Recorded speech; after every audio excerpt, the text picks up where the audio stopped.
Hello, everyone. Welcome back to A Course in Miracles 365, Awakening to Love.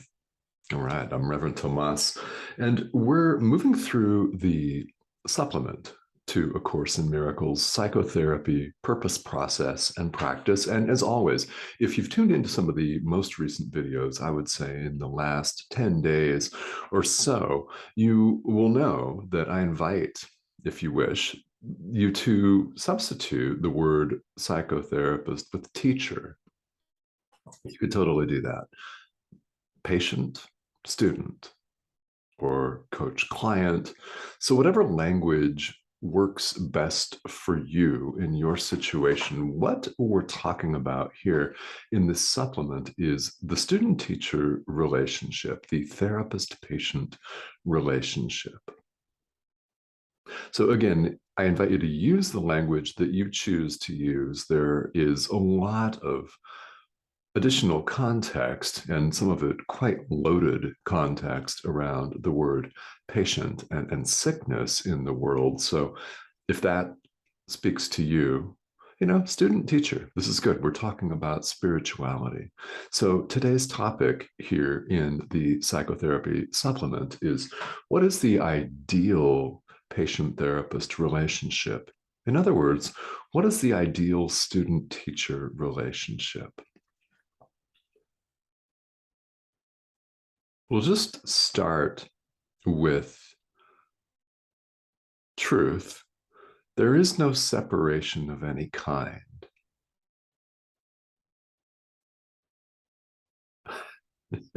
Simple, isn't it? Yet that's precisely what we don't allow ourselves to grasp in the world when we see ourselves as cut off and separate and different time and again, time and again. And all of the ego supports are there. The mass media that encourages us to appear to be in competition with each other over all kinds of things. These things that we call economic systems, which are quite ravenous and uncooperative for the most part, are they not? So when we're cut off in the world, all of the supports are there for us to believe anything but the truth that there is no separation of any kind. Therapist and patient are one. Student and teacher are one. We are all familiar with the very common and very true saying that no one ever learns as much as the teacher. The teacher is learning just as much as the student. I'm learning just as much as you. In fact, this is my calling, my directive, if you will, to turn on the camera and microphone and teach, to show up and teach, to go on Zoom with a private client and teach, to speak to the world about A Course in Miracles, spirituality, and to offer my experience with it, which mostly consists of me falling on my ass. And we'll explain a little bit about that and how we do that in a couple of minutes, but it mostly has to do with that. Yeah, misadventures along the way, perfectly common. So the point here for us to grasp is that teacher and student are one. One heals the other. Students appear to a teacher so that the teacher may heal himself, herself. Healing is unitary, it's one. One that doesn't reach down and heal the other. So the teacher doesn't reach down and with his or her hands or thoughts heal the student only. The teacher is healed in offering healing. So in offering the Holy Spirit to you, I'm healed along with you. We're the same. It's only the outward context, the outward situation that looks different. it looks like there are two people engaged in a student-teacher relationship. In reality, we're one. And this is the way that's been appointed for us to recognize that. If you are the student, it has been appointed for you to work with the teacher and recognize your own self, capital S, in the teacher. Teacher, same. The student sent to you so that you may extend love and forgiveness and recognize yourself. There is no separation of any kind. So, who's the therapist and who's the patient? Who's the student? Who's the teacher? Truth, everyone's both. We're always teaching and learning at the same time. It makes absolutely no difference whether you hold yourself out as a teacher in the world or not. That's the way it is.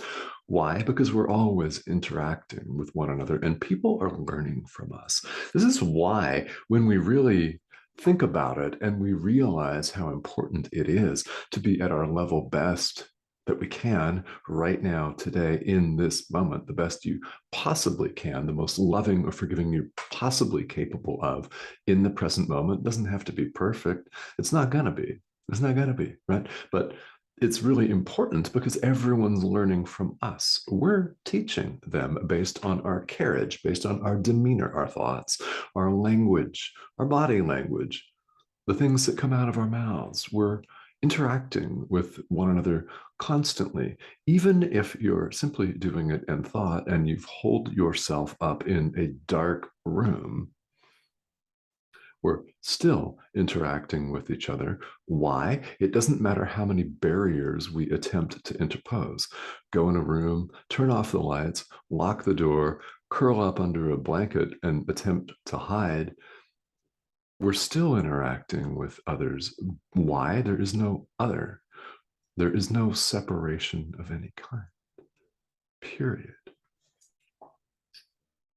So we're all both teaching and learning at the same time. It's pretty amazing when you think about it. So, what makes for a very effective, a highly effective, powerful, and beneficial student-teacher relationship is for the teacher to, even in his or her heart only, it doesn't have to be said in words, reassure the student that all of his sins have been forgiven, that he is forgiven, that she is forgiven, the Son of God is one.